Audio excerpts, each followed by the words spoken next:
Thank you guys for being here with me today. I'm really excited to be here with my guest, Amy Charlesworth. She is an expert in psychedelics and military and first responder mental health healing, among many other things. So, thank you so much, Amy, for being here with me today. Thank you for having me. I so appreciate it. So, as I've talked to you before, I love to talk about how it started and how it's going. So, if you don't mind, how about give us a little bit of background on you, where you started out, where you grew up and kind of your journey up to this point. Yeah, my parents and myself all born in the United Kingdom. So I'm from England originally, both my parents as well. And my parents divorced when I was a baby. And a few years later, my mother ended up meeting an American Mormon missionary from Grants Pass, Oregon, and moved to the United States. And so I was bouncing back and forth between those two countries, the US and England, for most of my teenage years. And when I was 17, I decided I wanted to join the military. My dad would not let me join the British Army. So my mom said, well, why don't you just join it here in America? So I ended up joining the American Army when I was 17 and did that for 16 years, which is how I got into the mental health space. That's incredible. So, did you have dual citizenship? How did that work?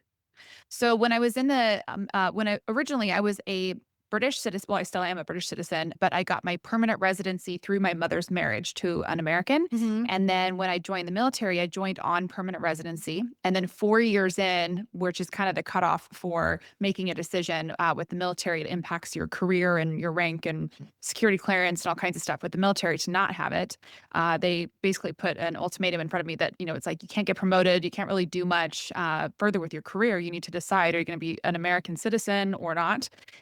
So I said yes. I rescinded my British citizenship for the time that I was in the military and became fully an American citizen through my service. And then when I got out in 2022, I regained my British citizenship. So now I'm dual.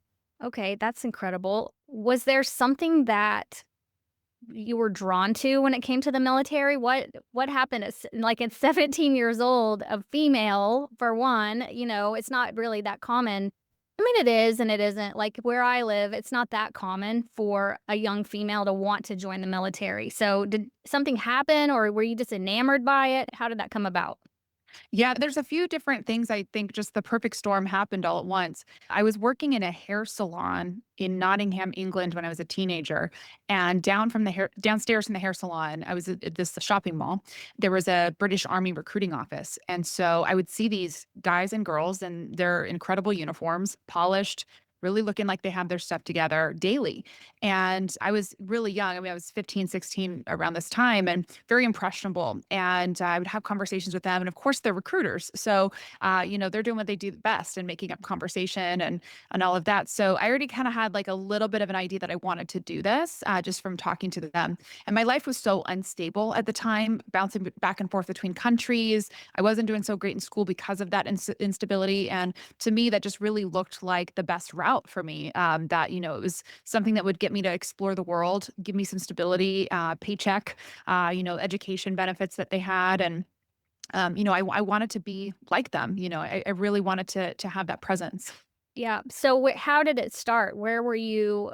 You had to go through the boot camp and all of that, I'm sure. And then where did you get stationed or what was your job just getting started as a very young girl?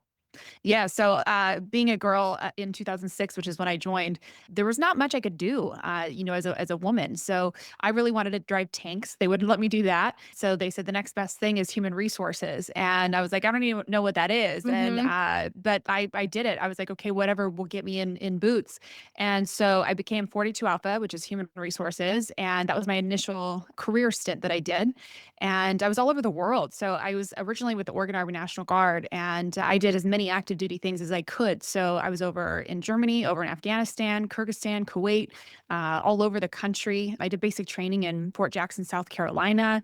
I did trainings all over the country, in fact. So I've been to a bunch of bases in the US. And then I ultimately got to become a recruiter, 79 Tango, air assault, rappel master, doing all kinds of fun stuff. So I had a long career, so 16 years. So I did a lot of different things.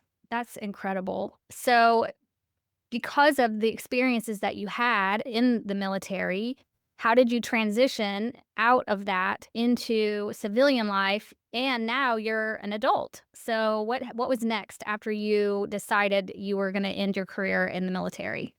Yeah, I got out in 2022, and I was actually going through OCS at the time, Officer Mhm. Candidate School, and by this time they had opened the ranks to females to be in combat arms, and so having my experience, over in Afghanistan and things like that, and being so physically fit as I was, I really wanted to continue to bust down doorways for women. So I was the 12th female in the history of the Army to become a rappel master, and so that kind of got me excited about, well, what else can I challenge?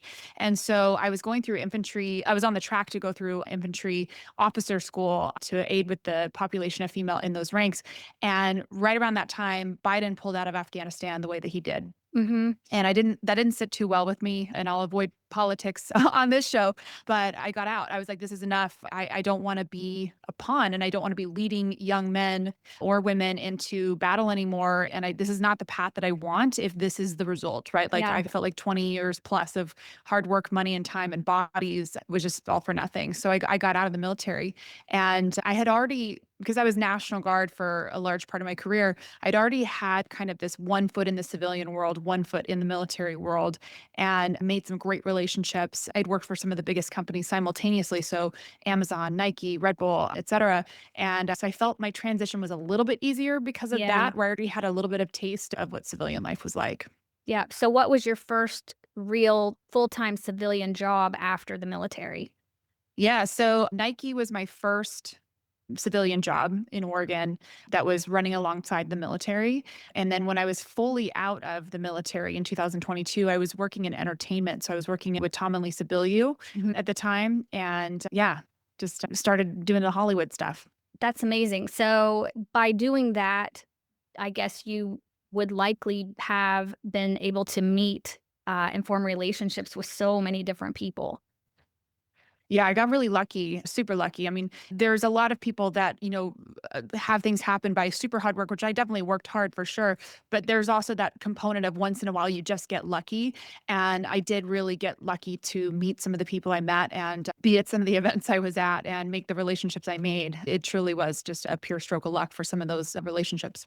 I think luck is a wonderful thing. There is an author that I really, really respect and admire, Price Pritchett, and he wrote the book You Squared, but he also has a book called Lucky You. Mm. And he doesn't luck sometimes is taught to us like, "Oh yeah, they're so lucky." It's like a negative connotation, but luck is something that he believes, and I also believe that you're destined to have if you keep putting yourself out there, and those big opportunities, we would maybe call them luck, but it's really a matter of being able to put yourself in those situations and meet people, right? Mm. And then who knows where the conversation is going. Just like you and I happen to meet, I could say it was lucky, but it was just a matter of putting ourselves out there and just having free conversation. I love it. So if you haven't heard of him or you haven't ever read his books, they're very small little books, but they're so powerful. I would look him up. He was on Lewis House Oh, he's great. podcast Yeah. recently, and I I like just Lewis love too. listening to him. So, okay, so you were working with the Billius, and then you have all this history and all this background. Tell me how you got the idea or where it came from to become this mental health passionate person about healing these mental traumas, basically, that first responders and many military personnel often have. Yeah, I mean, it was not a great path, but that whole philosophy of going through trials and tribulations so you can become this person or this figure that you need to be on the other side of it, it makes it all the worth it was kind of the case for me. So I was in a dark way when I got out of the military, a really bad way. Just kind of felt like purposeless, had no hope, was struggling with anxiety, depression, like all of the things that are textbook for PTSD. And I'd been through some military sexual trauma as well, and just was not having a good time. And I tried tried everything for years. I mean, like 10 plus years, I had been working on my mental health while being in the military still. I tried all the pharmaceuticals, all the talk therapy, all the VA support. Nothing was working at all. And that is the case for millions of veterans Yeah. that are just stuck in that loop with the VA. And I got to a point where I was pretty suicidal, and I had a plan and I knew exactly all of the things around that. And I already had a podcast, and I was already doing some speaking stuff. I was talking about like military transition and getting into Mhm. civilian life and all of that. Obviously, being in the realm of the Billius and some of the other incredible producers and Yeah. podcasters and people in the industry. I was going to events all the time. And this one particular event that I was at, I was in Dallas, Texas, and I was speaking, and I'm very open about mental health issues Yeah. and what I was going through. And somebody had heard me say on stage I was suicidal. And they came up to me after and they're like, "Did you just say on stage that you're suicidal?" And I was like, "I did." And they're like, "That's not okay. That's not normal. How can I help you? Like, what can we do?" And I'm like, "Gosh, I wish you could help me. But I've been at this for a really long time. Like, this isn't new for me. This has been going on for quite some time. There's not a lot that Yeah. Western medical society can touch." And they're like, "No, I'm thinking something else for you. Have you ever heard of psilocybin or psychedelics?" And I had not. And lo and behold, as fate or luck should have it, divine intervention, whatever you want to call it, he had someone he wanted me to meet, and they were in Austin, Texas. And I had no plans to be in Austin, Texas ever. Mhm. And right after that conversation, somebody came up to me and invited me to get on a private jet and go to a dinner that night there and back. And unrelated to meeting this person, that person also happened to be on the same flight with us Wow. going to the same dinner. And they introduced me to that person. And that person in Austin, Texas had a nonprofit specifically helping military veterans and first responders with psychedelics. And so I met them at the end of that dinner. And 2 weeks later, I was at a retreat fully funded by this nonprofit. And I went through a whole program working with MDMA, psilocybin, and BUFO, 5-MeO DMT. And by the end of that week, I was completely healed, saved of all my suicidal ideations, anxiety, depression, completely eradicated, and began what now is my career working with military veterans and first responders. So I've spent the last couple of years now training and studying, going through formal courses, formal programs. I just got licensed in Oregon as a psilocybin facilitator, and so I do them above ground legally Mhm. in really beautiful settings, and have a nonprofit launching also to fund military veterans to get the help that they need. So it's just kind of snowballed into turning around and helping my brothers and sisters behind me. That is incredible. I have goosebumps. I don't even know how to proceed after that. It is so divine to be in certain places at certain times and have certain Hmm. experiences and meet people. So, I think it's also important to say that you're a mother, and you're not only dealing with this for yourself, but you're having to navigate being a single mom, right? Of Hmm. a son, and that had to be just so very tough for you to need to be a caretaker for someone else, but also having the struggle to even care for yourself. How did you have a support system around you? Did you have help through those years that you were dealing with your own emotions and your own thoughts?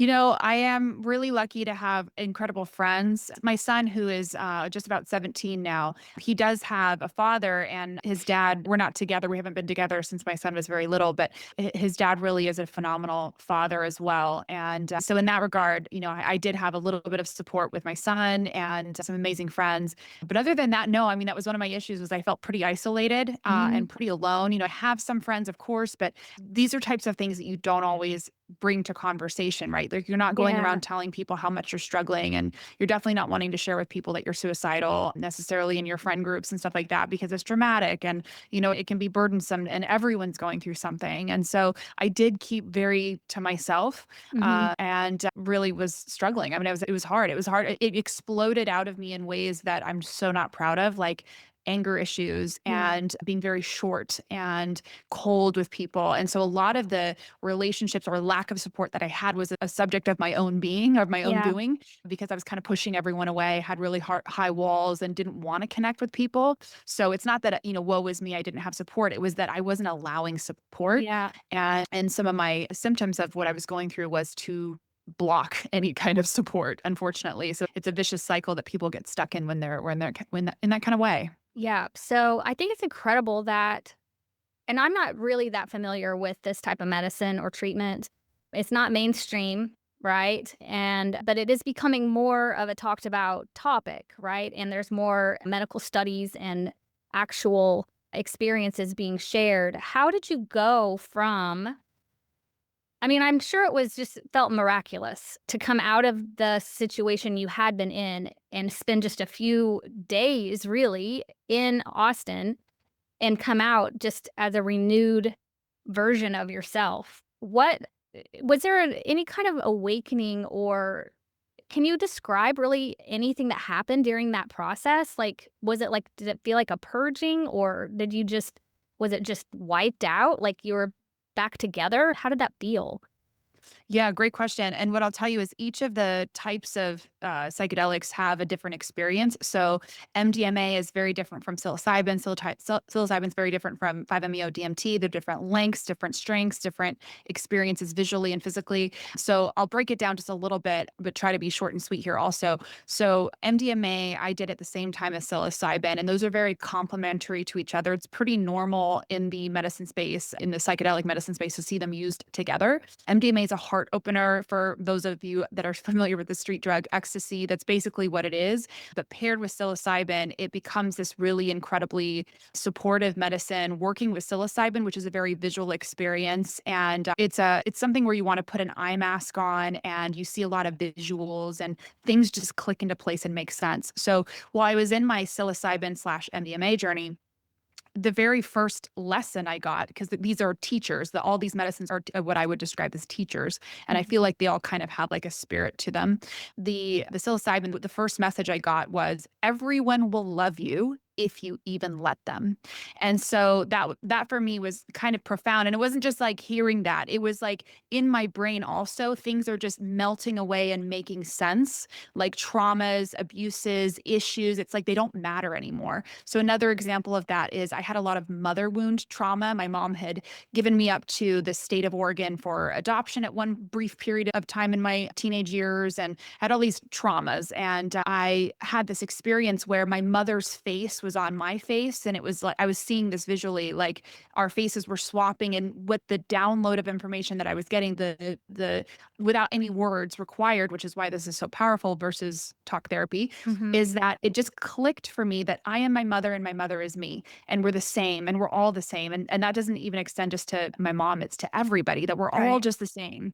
And that it sunk in so deeply. I don't need to be upset with my mom anymore. And I don't need to carry that weight around anymore. So coming out of that session, just one session, I have no more mom trauma. So I'm not upset with my mom anymore.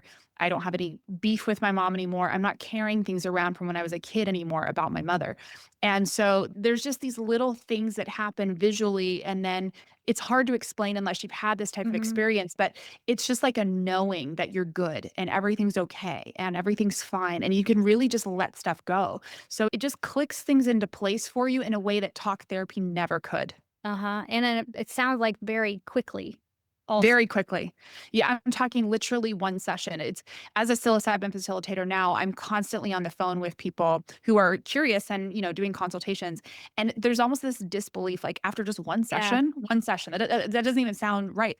One session. Why do you think the pharmaceutical industry doesn't want these things? And they're desperately trying so hard to try to find a way to patent these things that grow in the ground all over the world. It's because it literally just takes one session and you don't need to necessarily go back. So it's pretty powerful. So I think this would probably be an important thing to say. Like, this isn't something that people should take lightly or Mhm. maybe try to do on their own. There are experts like yourself that can take someone, guide someone through this process, right? This isn't saying, like, go grab some chocolate bars and try to do this at home, Oh, right? yeah, No. no. I'm so glad you said that, and thank you. And absolutely, I'll just, do my whole disclaimer here. So, first of all, like these things are not for everybody. There's definitely counterindications when it comes to medications you might be on, health conditions you may have, mental health issues that you may have may not be the best for these types of things. So, it's absolutely imperative for your safety and for your health to have a proper health screening first with a medical professional. So, that's the first thing. The second is, there's medications that counteract. So, a lot of people who are on SSRIs or SNRIs, Mhm. those things will absolutely impact the experience that you would have in a negative way. So it's not, those aren't things that you can be on at the same time. So if you choose to titrate off of those things, always do that with a medical professional. And then I'll also say set and setting and having Yeah. a guide is so imperative. So absolutely not should you do these things on your own. You should always have a professional with you. Everything can impact your journey. These heighten your awarenesses very significantly. So mute the type of music that's on. If you're hearing sirens, like where are you at when you're doing this? Mhm. Do you have support? There is a danger element to not being there with somebody who knows what they're doing and can guide you through the journey. So definitely don't do it alone. But also, it's really important to take these things with reverence. I don't personally, even though I'm a big advocate for legalization and a huge advocate for these as a method for those struggling with mental health issues and other topics, health related, these aren't things I would use recreationally. I don't do them recreationally. I have access Mhm. to them all the time. I never use them recreationally. These are truly supposed to be used as connectors and medicine and have really, really sacred reverence around them. So I can't emphasize that enough that these are not things that you would just, take in. I don't even like chocolate bar form. Like, Yeah. please give them respect. Absolutely. How do you so it's really important for someone to be there that knows what they're doing, to hold the space, right? And to guide the, I'll say, journey, for lack of a better term. As you, the facilitator, do you feel what's going on as well? Do you take that in? And if so, how do you handle that? You know what I'm Does that make sense? Like, is there when you're holding space for someone, like I'm an empath just by nature. So I can feel those feelings as they're coming and going from others around me. If you're in such a deep ceremony with someone, a deep treatment with someone, do you feel what's happening, or does it affect you in any way? Yeah, I've done quite a few journeys now where I'm at the in the hundreds mark of working with others. And I always am acutely aware of what they're experiencing in terms of whether it's challenging or easy. I'm paying attention to body language. I'm definitely feeling in certain situations kind of the room, like what's going on. Mhm. And I don't just sit back. I'm a very hands-on facilitator, so I definitely want people to go through their process. And by the way, every facilitator has a different methodology, different lineage, different way of working. I really go lean towards like the indigenous side of things where I don't want someone to suffer on their own. This is a community medicine. So I like to be supportive when it's needed. For the most part, people are journeying either behind a mask or independently, eyes closed, usually just experiencing the visuals. But if someone's having a hard time, I'm going in with support. I'm going in with words of encouragement. I'm using things like Palo Santo or Sage to try to like give Mhm. them a sensory change so they can flip the script in their mind. I might be changing music to help guide their journey a little bit softer if maybe the Mhm. music beat is too heavy. So all of these things, because this is a very sensory type of experience, I'm changing the senses to help them cross a bridge that maybe they're just really having a hard time in. But sometimes that hard time is needed for them Uh-huh. to get to the other side. So sometimes the darkness that you may experience, or maybe a dark moment or whatever, sometimes you need to walk through that. So I'm acutely aware of what's going on. And when they're getting to the point where they need a friend, that's when I show up. Do you do this one-on-one with people, or is it a group?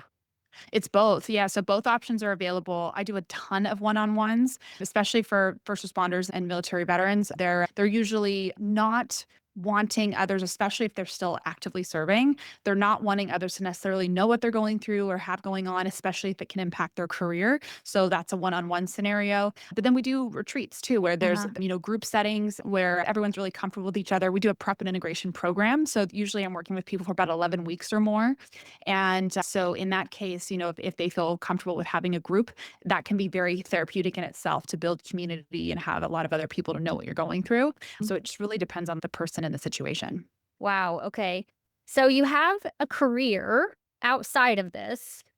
How do you see this transforming or growing through the next several years? Do you see yourself still staying active in, the business world as well as in this, I'll call it treatment world and your nonprofit? Do you see you transitioning to more full time into that or kind of keeping both?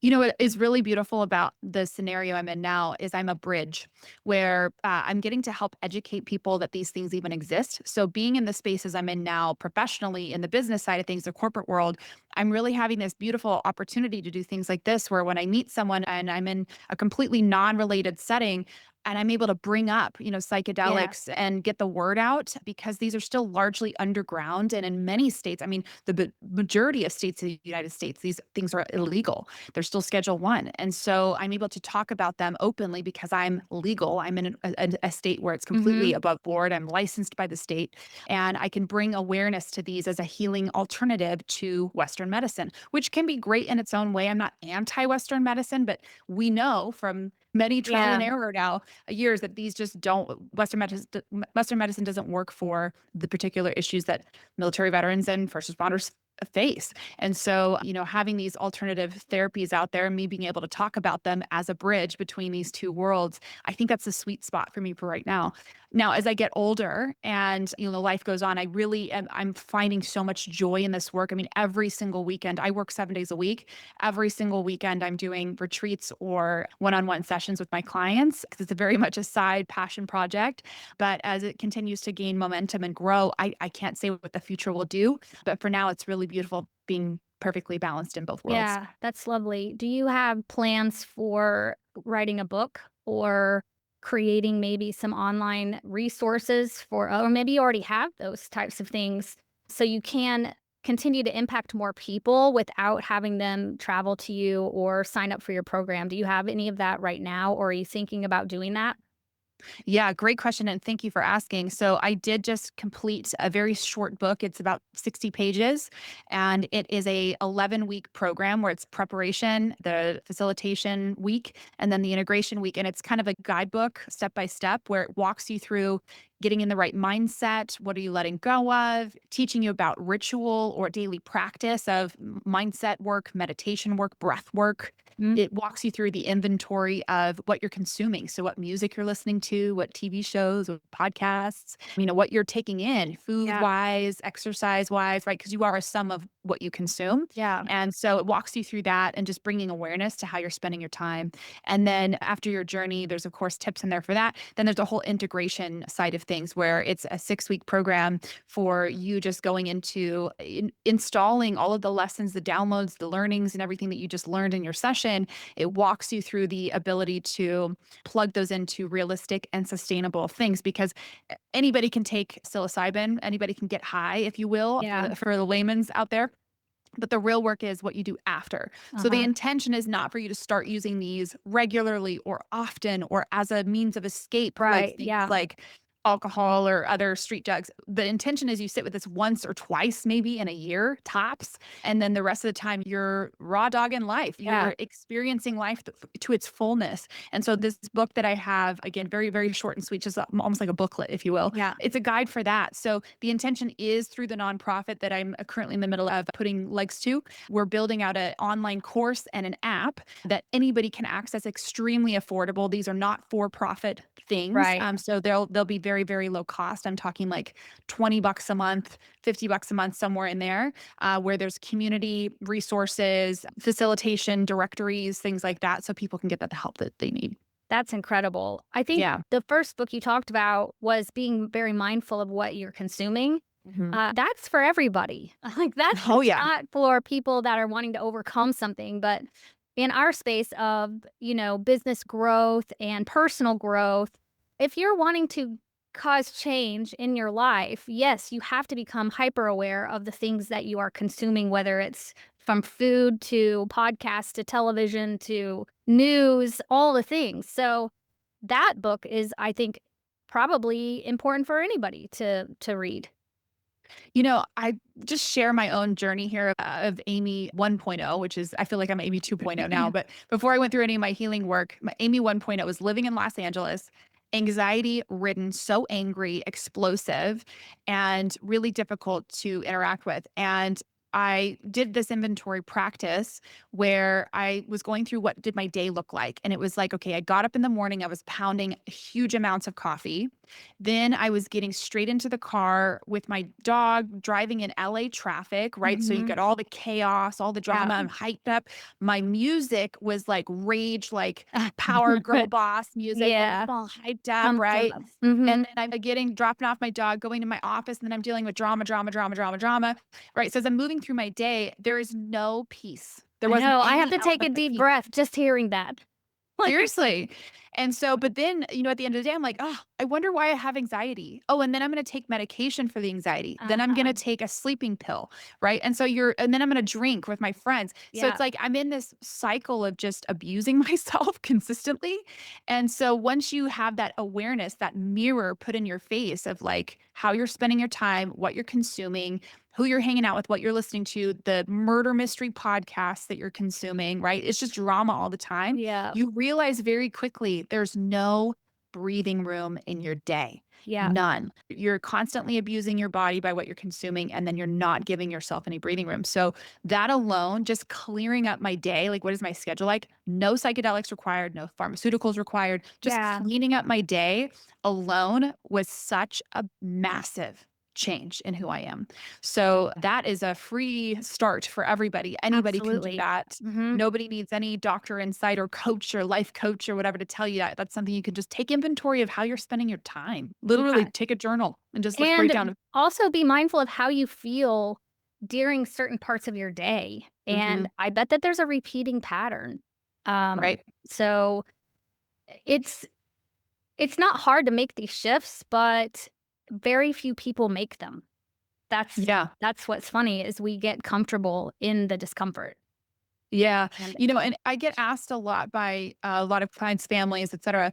Are you a therapist? What gets you qualified to talk about these things? And I love this question because I do love our therapists. We have amazing therapists in the world and no beef to therapy. But it didn't work for me for 10 years. So that was never going to be the solution that I was going to be yeah, searching out, right? Like I wasn't going to keep it's insanity. That's literally the definition of insanity is to keep yeah, doing something that doesn't work. And so I'm not a therapist. And why that's important is because that wasn't working. And the other reason why that's important is there's so many people who are gun shy for going to therapy or having a therapist to work with.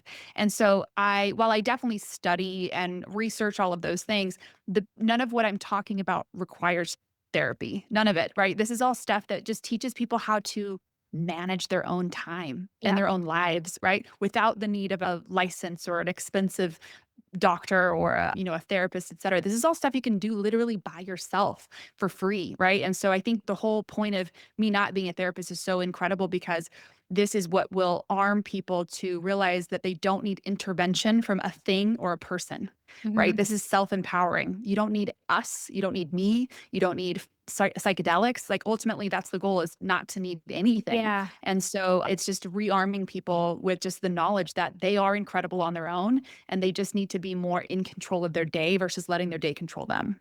yeah. You have a podcast. What types of topics do you talk about on that podcast?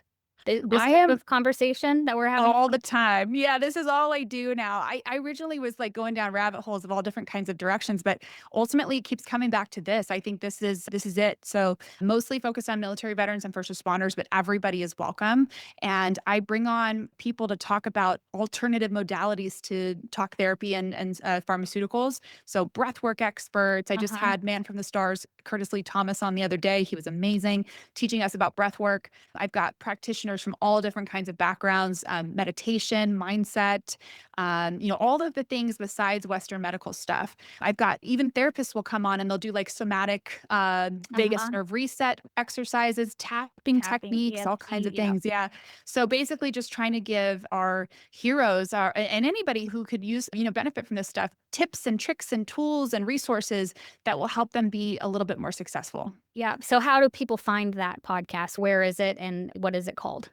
It's my Instagram handle that I've had for since Instagram was born. It's QN as in Nancy AMY, so Queen Amy QNAMY, or you can just Google Amy Charlesworth, and my show will come right up to the top of the Google results. That's wonderful. I really appreciate you being here with us. So people can find you on Instagram then as QNAMY, Queen Amy, because and you wanna share why you're called Queen Amy? Yeah, yeah, it's not an ego thing at all. It's kind of cute story. So when I was in the military, I was a British girl. My last name's Charlesworth. It's pretty regal, and I was in the American military, so they used to call me the Queen. And so it's just a nickname that I had. And then when Instagram came around, being in the It took military, the also thing. I Yeah. took all the extra symbols off and just did the acronym of QNAMY. So it's just stuck. So I've had that since Instagram was born. I figured why change it now? This is who I'm known as. So you don't have to call me the Queen. Just Amy is fine. Yeah. That's just what my Instagram is. Great. So we can find Yeah, out at Q and Amy, Queen Amy on Instagram. We can search that up for your podcast. Is there a website or anything else that someone can go to learn more about working with you? And what is that? absolutely. It's www.qnamy.com, and all my contact details are on there. And there is a code required for the psilocybin stuff. So if you just send me a DM, I'll give you the code. Okay, wonderful. Thank you so Yeah. much for being here. I really enjoyed this conversation. I do see us having another one in the future because I think we could go on and on about this, not just for military and first responders, but for just humans in general, right? To become better versions of themselves, maybe the original versions of themselves where we got lost in all of the things around us, such as, media and whatnot. So I really Yep. appreciate it. So happy to connect with you, and I will make sure that all the links go in the show notes as well. Amazing. And Amanda, I've got to have you on my podcast too. Thank you so much for having me on. I can't wait to talk to you again. Thank you.